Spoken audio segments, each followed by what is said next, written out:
Hi, everyone. Today we're going to talk about finding your niche in beauty, finding that white space that brings new products to the marketplace and looking at things in a new way. And I am really pleased to welcome Yasmin Zeinab, who is the founder of Abi Amé. And we're going to talk about her journey to beauty entrepreneurship and how she found the niche that she works in currently. Welcome, Yasmin.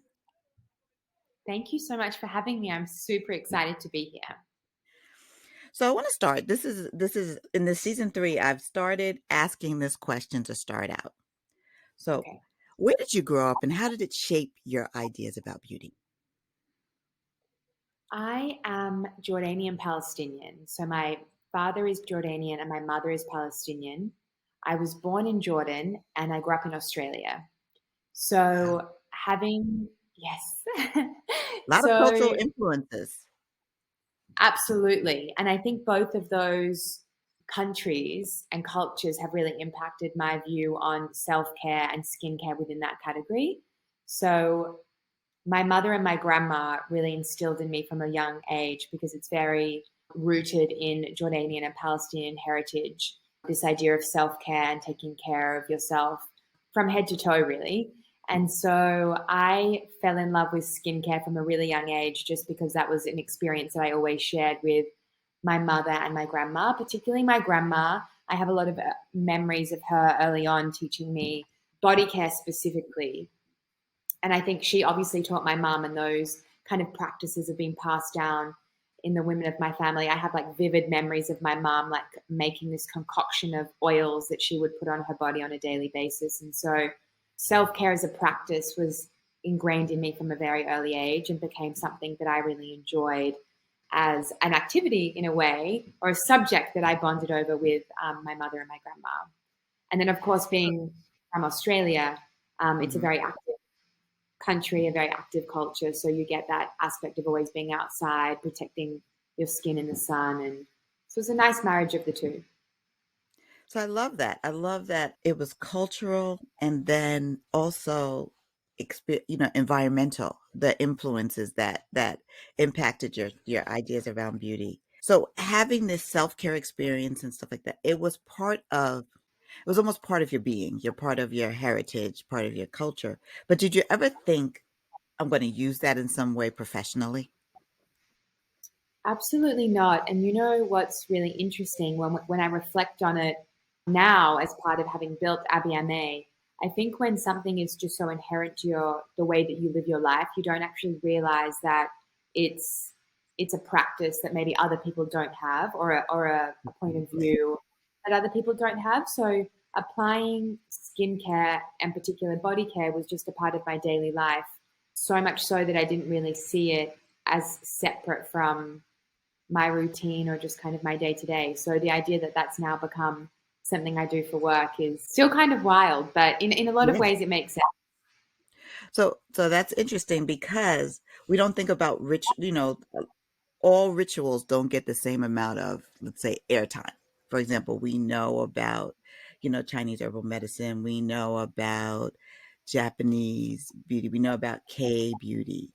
And so learning a little bit about Jordanian, Palestinian rituals is really, really exciting to me to learn more about that.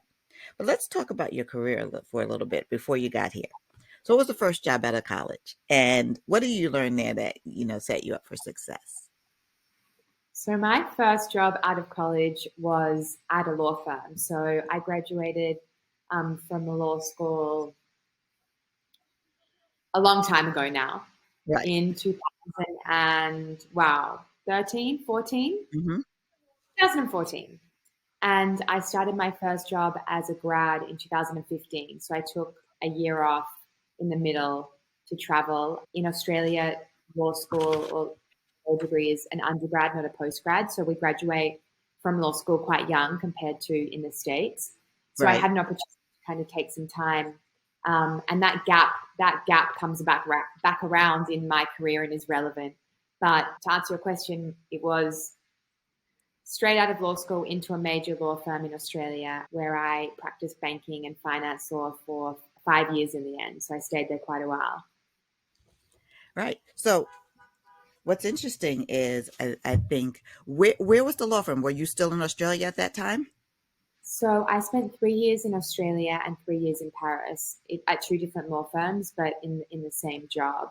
And I think Right. that breadth of experience is again something that you don't really realize at the time when you're in it, but in hindsight, I learned a lot about various things that have put me in a really good place now for running this business. And why'd you choose Paris? Was it because of the job or because you liked Paris?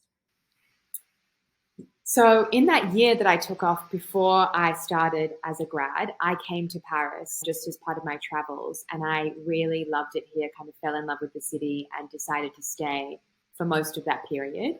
And at the time, there was not a lot that the restaurant and coffee scene was really starting to evolve and benefit from globalization. And there are a lot of expats coming into the city and opening up new places. It was a really exciting time to be part of that community in Paris. And one thing led to another. Long story short, in that year, I started a project called Sundays in Paris, where I documented my favorite places to eat and drink, especially on Sunday, because back then a lot was closed. Today it still is closed, but that Right. became a niche within the city guide writing space. And I ended up and have since then written several books about Paris and other cities. But that project that I started in the middle of graduating and starting my first job kind of anchored me here and was always a reason to come back. So yeah, it kind of cemented my connection to Paris and my love affair for the city.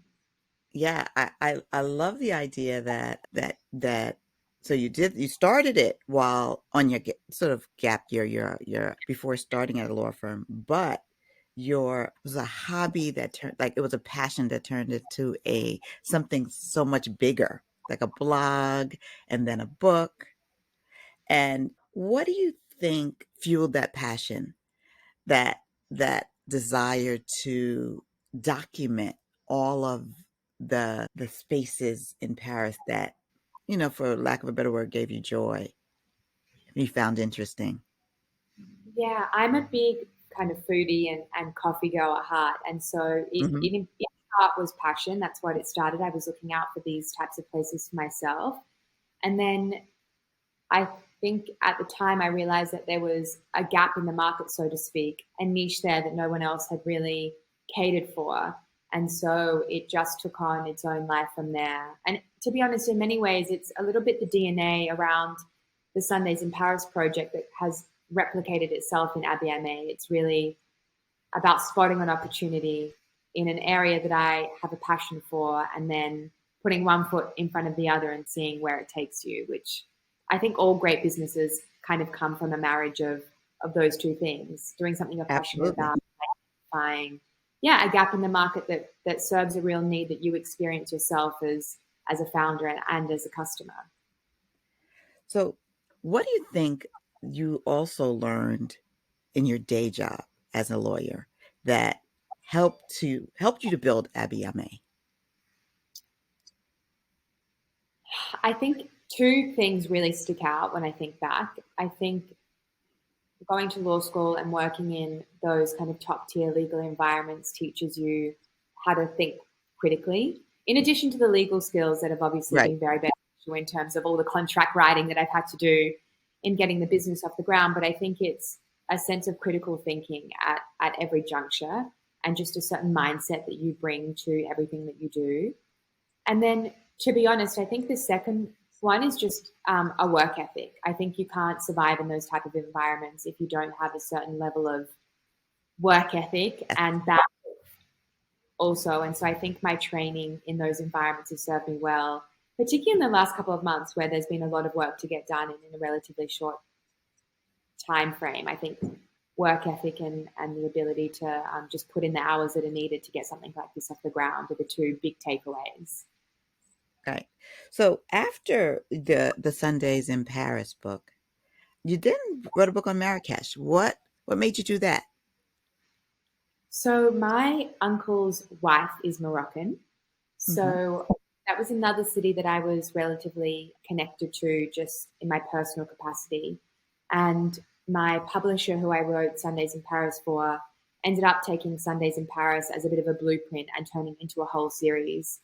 Yeah, it's super exciting. And they've had other authors contribute to that series with many cities. But in that expansion, they reached out. Marrakesh was having a moment at the time. And I Right, mean, it's still a great city, but it was really in the spotlight around the time right. that I wrote that. Said, we see on socials that it's a place that you have been to and go to. Would you be interested in covering it? And I'm such a yes girl. If an opportunity across my across my path that excites me, I say yes and then work out the details after. I've always been like that, and so that's how that came about. I love that. I love the idea of being a yes girl. So is that why you decided to say yes to entrepreneurship? Because you're a yes girl? In part of yes, 100%. But I think, and I know that a lot of other entrepreneurs or aspiring entrepreneurs feel this, but I think entrepreneurs, or at least this is my experience, I've known for a long time that I wanted to do something like this. And I think having Sundays in Paris on the side while I pursued a legal career was confirmation that I love creating things. And the world is absolutely just full of opportunity, and there are many ideas and many different things to do. And so it was always kind of this inherent gut feeling, this is ultimately where I would go. But I think you do, yes, definitely that yes girl mentality of like, okay, now's the time to take this big leap of faith. Definitely served me well. Now, when you were thinking about entrepreneurship, was beauty on top of mind? Was it a destination or a detour for you? It wasn't top of mind, but as soon as the penny dropped, I had this kind of aha moment of like, oh wow, this area really makes sense because um, skincare and body care has always been an area that I've been very passionate about as a skincare junkie in my own right. Just loved, still do to this day, love buying products, love educating myself about ingredients.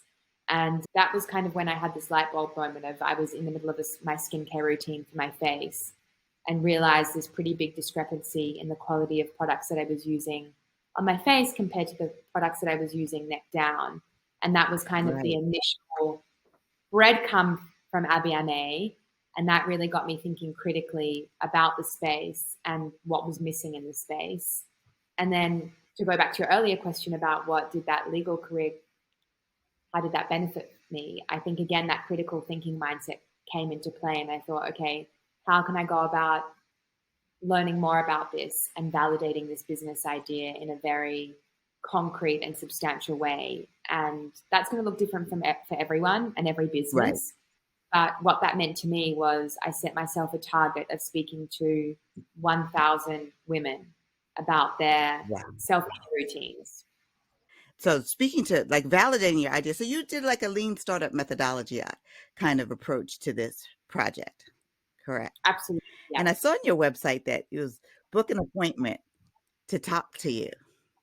So Yes. what kind of things what were your aha moments when talking to these women? There are a couple that really stick out. The first one was the way that I went about these conversations was I actually read this really great book called The Mum Test. I don't know if you've ever heard of it. No. It's fantastic. It's more catered to startups in the tech space, but there are a lot of really key learnings from it. Mhm. It teaches you how to ask open-ended questions to truly Yeah, validate your business idea. So rather than getting a false positive, it helps you structure your conversations and your questions to get a real kind of sense. So a good example would be like instead of asking someone like, if I made a body care product and if I priced it, and instead of leading someone to a certain conclusion, you try to validate your business idea by truly understanding your core customers' past behaviors to try and right. validate their future rather than trying to predict what they may or might not do. So that was really helpful to me. I studied that book and then kind of prepared a set of questions accordingly. But I actually didn't ask anyone about body care. I asked everybody about skincare. And only one Oh, woman one person out of 1,000, so 999 other women did not include body care when answering the question, "Tell me about your skincare," which I found fascinating. Yeah, that's amazing. Right. And so that was a really clear indication to me that we women as a collective, or at least my pool that I was speaking to start Abi Amé, we don't think about the body and taking care of the skin on our body in the same way that we do as the face. And I think Right. the industry reflects that in the style of products that are available. So that was a really big key takeaway in the sense of there's a lot of education to do around here because once you start talking to someone about it, they immediately start making this kind of guilty, like, ooh, yeah, face around like, I haven't put anything on my body in a long time. So it became clear that education was going to be a really big point. And the second big takeaway, and this has ultimately led to a lot of how we have developed our product development philosophy, is that unlike skincare for the face, that has developed quite significantly over the last kind of 5, 10 years, there hasn't been Hmm. a lot of innovation in the body care space. And there No. are a minefield of pain points that we're experiencing in body care that haven't been solved for today because of how far behind the body care category is compared to skincare for the face. And so it was actually really exciting. I learned so much and I essentially walked away from the experience with a whole set of these pain points. And then I thought to myself, well, it's 2022. The skincare space for the face has evolved. There's no reason why we can't upgrade body care. So I took these pain points to my lab and we essentially started tackling them one by one with the mindset of this is the pain point, we need to create a solution. And that's very much Right. mindset is very much at the core of our product development philosophy. That's how we have made all of our products so far and how we will always make our products with that kind of community centric mindset. Right. Like let's get together as a collective and understand what we need and then make it. I love that. I think that that is very true. And I think depending on ethnic cultural background, body care is more or less important. Like in African, Caribbean, African American community, BIPOC community, many BIPOC communities, moisturization is an important thing. So, but looking at it from an ingredient standpoint may not be as important because we're using so much of it, for example. So we're using it every day and we might look at it from a cost point of view and an effective way, but not innovation necessarily. So you're bringing innovation into play.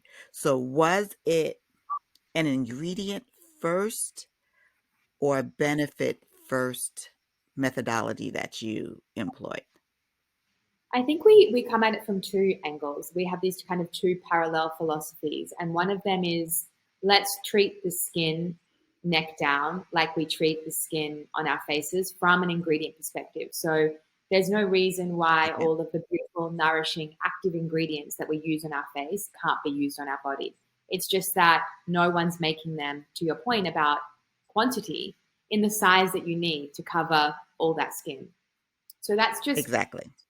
yeah, inherent into how we approach formulation. So all of our formulas are powered by a set of appropriate active ingredients for whatever we're trying to solve for. And that's just kind of the base foundation of how we build product from the ground up. But then I think the extra layer that we put on top of that, which we haven't seen in the body care category to date, is we have that problem solution mindset on top of that kind of foundational product development philosophy. So it's not Right. just let's make a cream with all these great active ingredients in it. It's how can we truly understand the problems that our core customer and our community are experiencing? And then how can we create products specifically to solve those problems based on that foundation of let's upgrade the base formulas that are being used in this product so that they align with the quality of skincare that we're putting on our face. Yeah. I think that problem solution, lot of brands think that they come upon an idea, but they're necessarily solving a problem. And when they go to market, they find out that it's a nice to have and not a need. And then they have to adjust their core mission because they've decided that this is a problem, but it's not something that they've experienced, but that they're guessing that the consumer needs this as opposed to asking them. Absolutely. And that's why you mentioned earlier that I have that button on the website of book in to speak to me, because that dialogue with our community, and we actually call them our amis, which is the French word Hmm. for friends, because Yes. that's actually truly what this group of people are. It's not community in the traditional sense that you sometimes see that word used in the skincare space, which most of the time it means that there's a group of people that are being used as a soundboard for product ideas, Right. as you touched on, that the company are making in order to validate or test. But we really come at it from a different angle, and where I'm constantly talking to our community, our amis, on a daily basis, and um, having that open dialogue will always be a core part of the brand. So that button that you see on the website will hopefully be there for a very long time, because I enjoy it, and I am a really big believer in not creating product just to put another option on the shelf. So that's not what I personally believe in, and that's not what the brand believes in. It's really about creating products to solve for needs that haven't been addressed yet. I love that. So, what is your hero ingredient or set of ingredients? So our hero product that we're launching with this summer is Summer Skin. Hmm. And that product is powered by 4 really beautiful active ingredients. Niacinamide, which you'll probably be familiar with. It's Yes. very ingredient that's used on the face. We have oat extract, which is a very nourishing, healing ingredient that does wonders to repair the skin barrier, which is a leading cause of dehydrated skin. Right. We have vitamin B3, another really nourishing ingredient that helps repair the skin barrier and the overall kind of health of your skin. And then I've left the best to last, which is my personal favorite ingredient. It's called saccharide isomerate, and it doesn't get a lot of love. Okay. I think it's because its name is No, so I don't know unsexy. anything about that. And what's wild to me is that Yeah. people don't. I like to refer to it as hyaluronic acid's more effective but like less cool cousin. Okay. So yeah, hyaluronic acid obviously gets a lot of hype ingredient. Yeah, and because us as consumers, we know it, a lot of brands will fill their product with it because it's an easier sell, because we already know what it is and we're already educated on it. Whereas no one seems to know saccharide isomerate, and that's a big job that we have as a brand, is to educate people on that ingredient, because it's really the secret in Summer Skin. It binds to the skin, unlike hyaluronic acid, so it Hmm. actually doesn't wash off with water. And it's a natural ingredient that mimics your skin's natural hydration process. So it actually boosts your skin's own production of hyaluronic acid. And it acts as both an emollient and a humectant, which is quite rare. And so Yes. it nourishes and hydrates the skin in a really effective way. And it's what makes Summer Skin so effective without it needing to be super thick and heavy. If you like what you hear, please subscribe to the Start Right Here podcast and leave a review. Also, you can sign up for our mailing list at thebeautyroundtable.com. So you will be on the know about all the good things coming. Right. And I want to talk about the formula for a minute, because the hybrid formula is also this is one of the ways that you've kind of reinvented in the category, because it's Yeah. either very light or very heavy. But even with the name Summer Skin, you know that it's not going to be something that's going to like be so heavy that you don't want to wear it in the summer. So talk to us a little bit about the hybrid formula and yes, formulation. Yeah, so the formula is quite a unique formula, and it was designed to solve a very specific problem that most of us experienced during the summer. This was one of the key learnings that came out of those 1,000 conversations, and it's that moment when you put on a dress or a skirt or shorts or a t-shirt, whatever you're wearing in the summer, most of your skin is exposed because of the temperature. And you lather on whatever lotion you have available to you as you're about to walk out the door. And then because there hasn't been much innovation in the formulas in the body care category, most of them are too thick for that time of year, and they start to sweat and give you that really sticky feeling throughout the day. Don't know if you've ever experienced that. Not really, because so my skin is drier, so it's going to absorb it more quickly, I think. So when I was talking about cultural differences, but yeah, I think that some people, I know a lot of people will go without because they can't, because they don't want that feeling. Exactly, exactly. So that was the problem that we had in mind when we were formulating. And we've come up with this blend of ingredients, the 4 active ingredients that I mentioned, that all of that comes together and it's designed to hydrate the skin like a really rich, nourishing cream. But to feel the texture of it is a very lightweight, barely there serum. And the amazing thing about it is because of the ingredient profile, the more often you use it, the better your skin's health becomes over time because those active ingredients are so powerful. And so it is kind of Right, changing. People who start using it will never go back to traditional lotions because it shifts this mindset that in order to have super hydrated skin, you have to use a really thick, heavy cream. But right, we have innovation in the ingredient category that's actually no longer necessary. It just hasn't trickled down to body care. right. And I love that you call it a serum because that's exactly the way that it's acting. So those of us that use serums know how beneficial they are in that whole, multi-step skincare, facial skincare routine, my complexion routine. So having a product that's serum-like for the body combined with a moisturizer then gives you that same, kind of amazing benefit. Absolutely. And I think for us, the serum lotion hybrid element was key because what we see a lot of brands doing is, and it's logical, releasing serums for the body because that's what we do for the face. But a traditional serum requires another product, a more inclusive product to be laid over the top. Whereas what I Right. learned and what I'm continuing to learn from this ongoing dialogue with our amis, our community, is that we don't have time to do 2 steps for the body. We can barely do 1 step for the body. Right. So this idea that you would need to do, That's very true. right? This idea that you would need to do a serum and then a lotion on top, especially in the summer where already doing 1 layer is causing an issue, just doesn't work. And I think that's really what makes Abi Amé different from a lot of brands and products that you're seeing is that because of this really intimate dialogue that I personally, as the founder, have with our community, our amis, our customers, is that we're able to do things differently because of these learnings and because of this intimacy and investment that we get from our amis in our community and helping us build product that they actually need and want to use.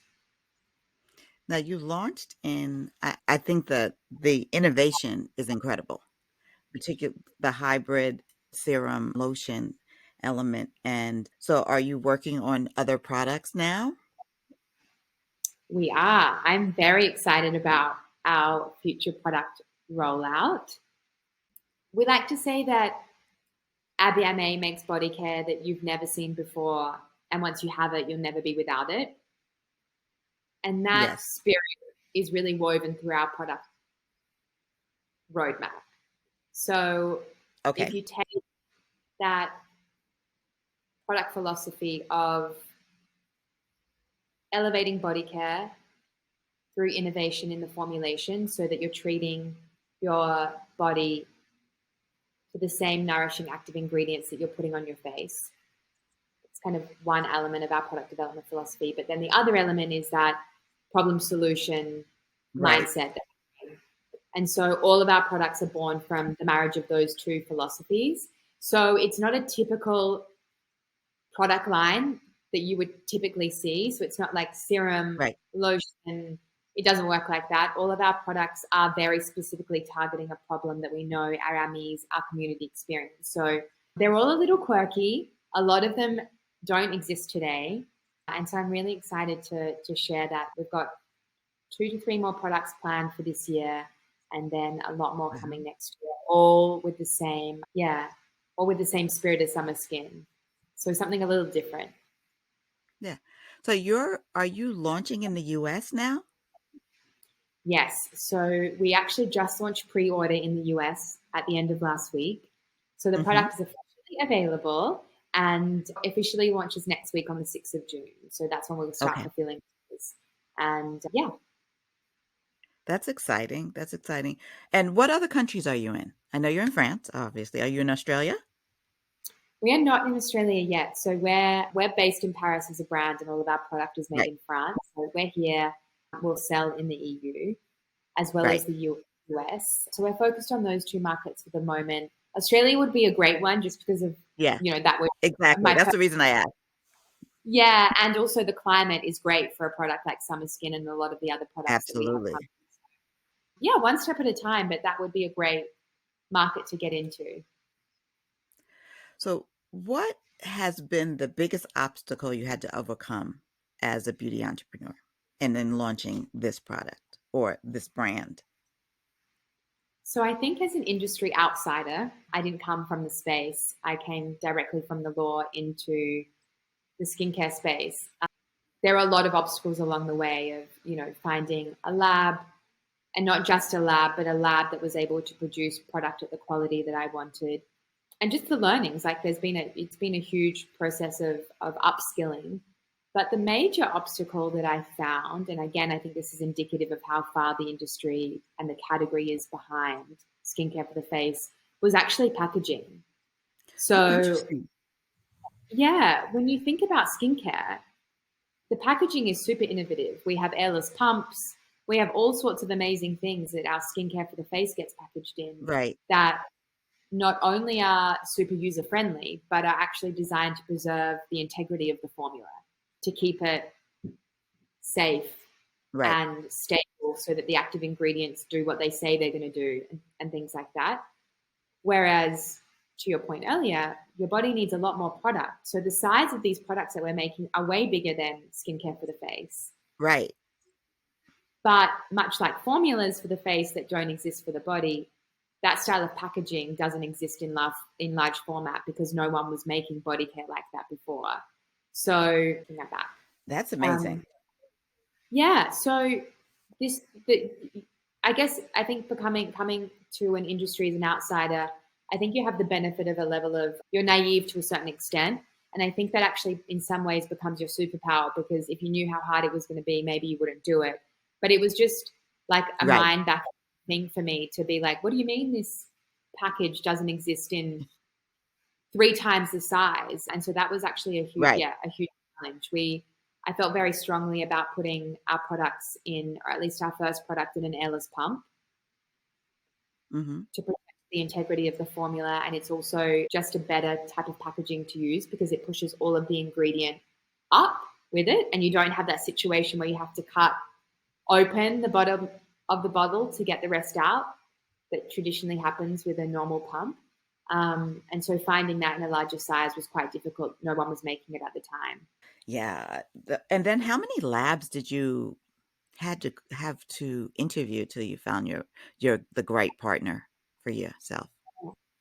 I knocked on many, many doors. Being based in France is a great thing because the French are kind of known for skincare. They do skincare really well, and a lot of innovation Right. comes out of France in terms of ingredients and formulation. So I got a lot of no's, especially from the big labs that require a certain minimum order quantity.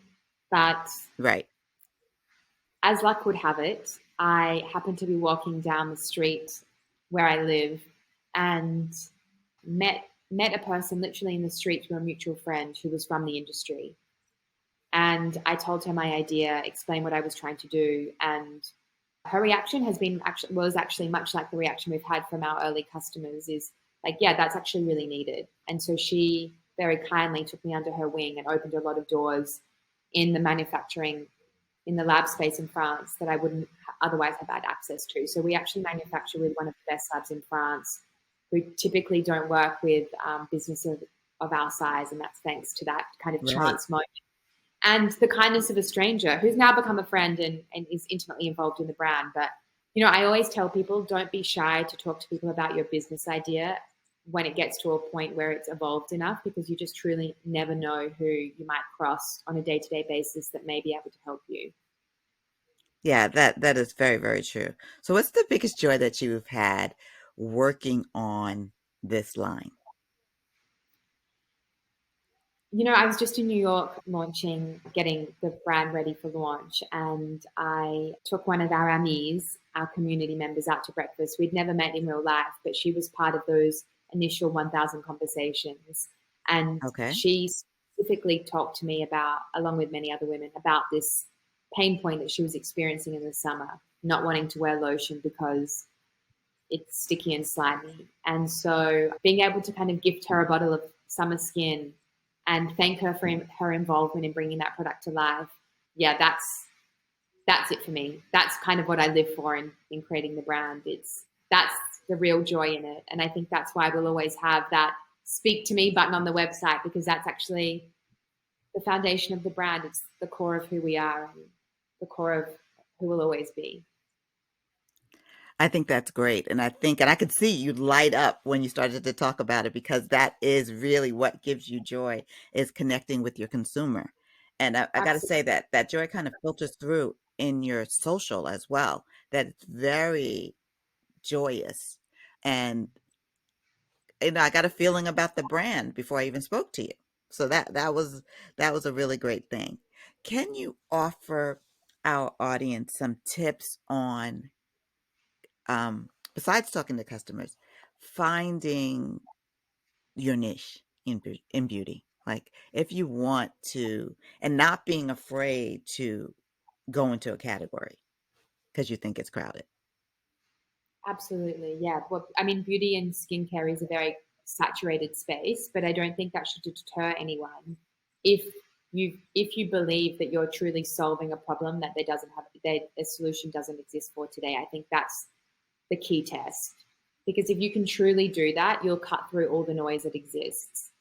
And so I think sometimes having that conversation with yourself can be really hard, because you might feel really passionately about something, but to be able to take a step back and answer that question as objectively as you can will help you make the decision as to whether it's the right business idea, product idea, whatever it may be.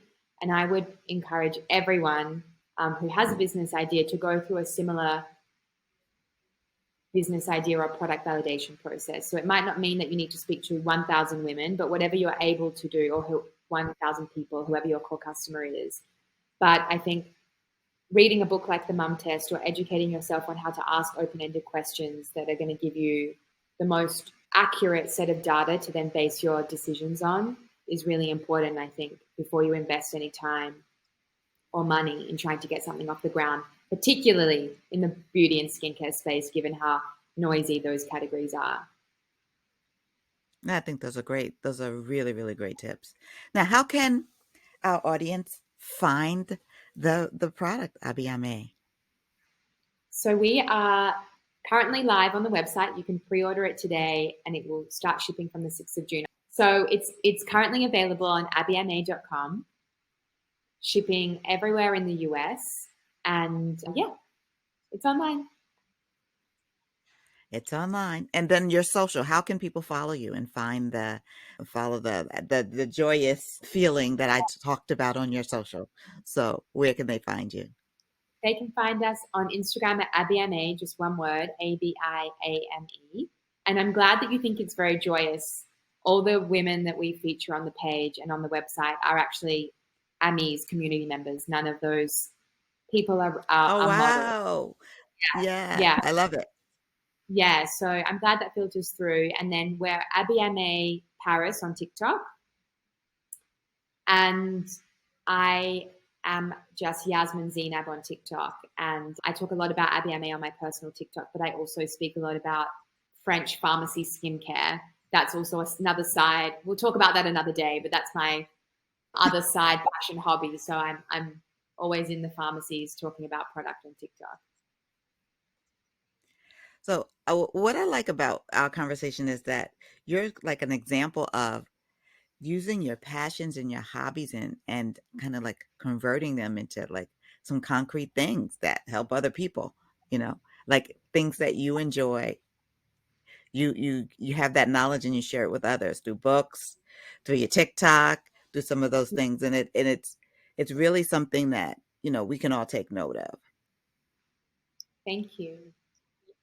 Yeah. Well, Yasmin, I thank you so much for joining me. I just enjoyed, and I love your commitment to your customer, and to solving their problems because, you know, we talk about that, in Lean Startup, but lots of people talk about that to start their company, if they don't keep that as a core company value. And that seems to be what you're doing. And I really think that's great. Thank you so much. I'm glad that kind of is filtered through in the way that we're showing up as a brand. So thank you. That's our show for today. Follow Start Right Here on Instagram at start_right_here_podcast. And check out the Last Word newsletter for my latest musings on beauty and inclusion.